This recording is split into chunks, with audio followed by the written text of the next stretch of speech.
श्री तारतम सागर श्री श्रृंगार ग्रंथ को 26वां प्रकरण कलश का कलश बसरी मलकी और हकी कई मोहम्मद तीन सुरता कारज सार सिद्ध किए अवल बीता खराता ये तीनों मिल किया जौरा अबला खर रोशन हक बैते नहीं लम में जो दिला रसा हुआ मोहम्मना ये जुआ में हक की और बोलता है ओ काम अकार सबरन न तो हुआ जो वायद तबका कसम गई वकील होत दायर तो हुई जो आके कराई ये खबर नहीं नूर को करी लुदनिए जाहिर जे वर्णन किया रसका सो सवाई सावर सके गिनती सो भी अर सकी ये बातें मोमिन समझेंगे या पहाड़ या तीन का सो सब चीज विद आत्मा सब देत दिखाई जायरा जो देखिए माए तसम्मा और अभी खूबी रुआ नहीं न की सीध दसों दिस की सब देखा था पाताल या समान की रुआ नजरों सवा होता रुआ का ये लक्षण बाहर अंदर नहीं दोये तन दिला दोये कई रुआ कही ताए सोये जुर नजिक भी अर सके सो भी पाइए अरस सौरा नैन चरण अंग तीनों ही अंग यादे में जौरा चाल मिलाप या दीदार ये तीनों रुआ के नेका जब याद जो आवही तब वो माए का या तो जिमी के दूर लगा या नजिक आगु नजारा दूर नजिक सब याद में ये दोनों बराबर अरस दिल मोमिन तो कया जो अकसरुआ निसबता ना तो अरस दिला जमिका क्यों कया जाए ख्वाब में ता रुअन की असल अरस में अरस ख्वाब नहीं तफावता तो कया सर्ग से नजिका बिज दुनिये न्यामता दिल मोमिन अरस तन बीत में उन दिल बिज ये दिला केने को ये दिला है अरस दिला असला तो अक नजिक कया रुअन को और नूर नजिका फिर सन्ना और आम खलक देखना को जो कहे जुलमत सैताना ये तीन गिरो कही जायरा पर ये बिच मार फतरा ये कलाम अला में बेबरा यूं ही कया रुआ अल्लाह पर आम खलक न समझे जाकी पैदास कही जुलमता इलम लुदनी से जानता रुआ मोमिन बितवाय दाता इलम नुकते की सायदी हक सुरत रस मारा फाता सो सब बातें पुरमान में खोले हकी सुरत हकीकता बसरी मलकी और हकी जो कई मोहम्मद तीन सुराता दो देवे हक की सायदी हरदा रोज क्या माता नबी नबुवत कुरान माजदा ये दो साबित होवे इनसे कुरान न खुले बिना किताब ना तो लिखा सब इनमें इन साइदियां सब मिलसी हिंदू या मुसलमीना मुआद जान सबका कुफर यूं सब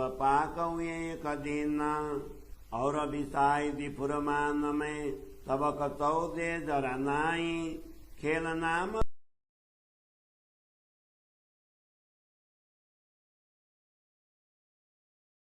श्री तारतम सागर श्री श्रृंगार ग्रंथ को 26वां प्रकरण कलश का कलश को हिंदी सरलार्थ रसूल मोहम्मद ने कुरान में बसरी मलकी तथा हक की इस प्रकार 3 स्वरूपों का वर्णन किया है।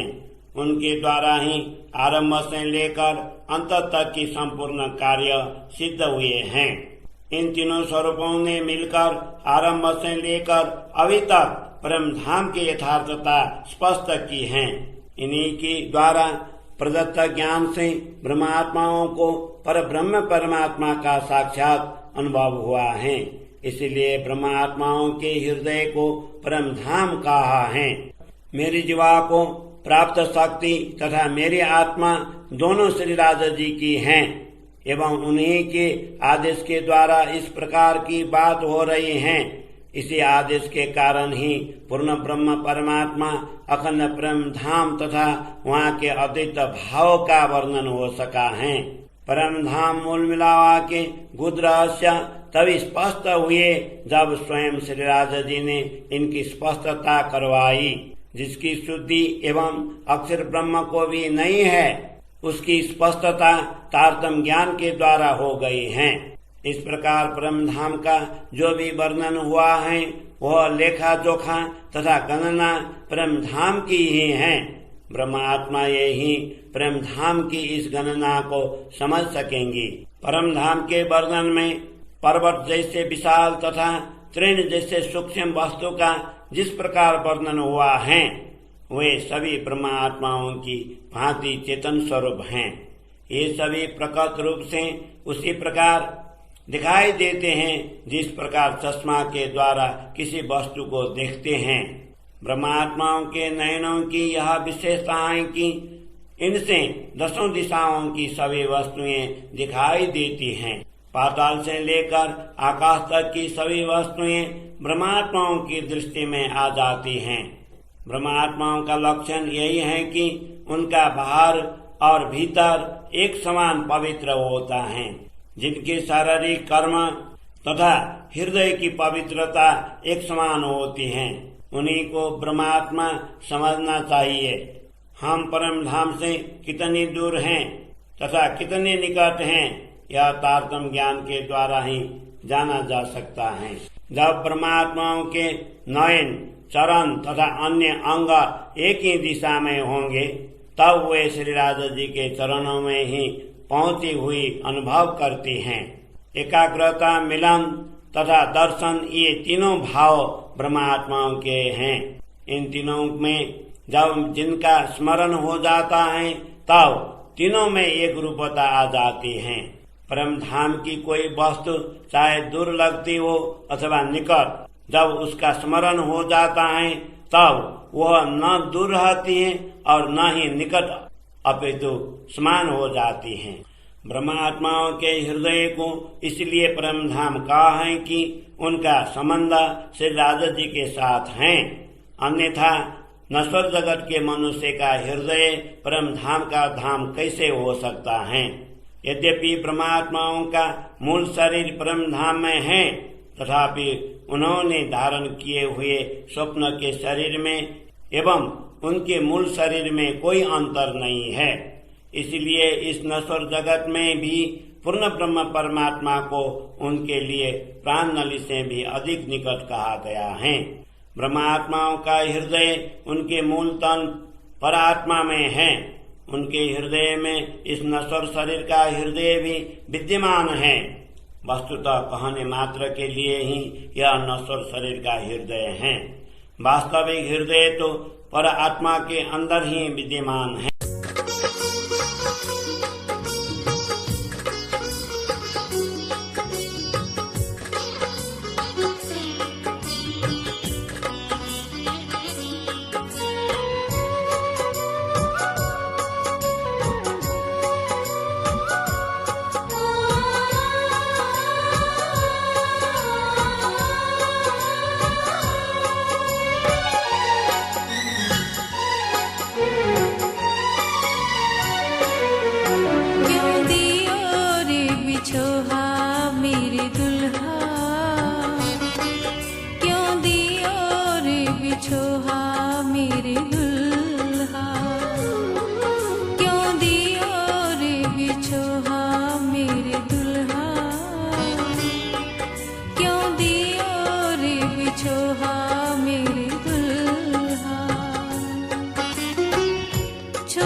जो दे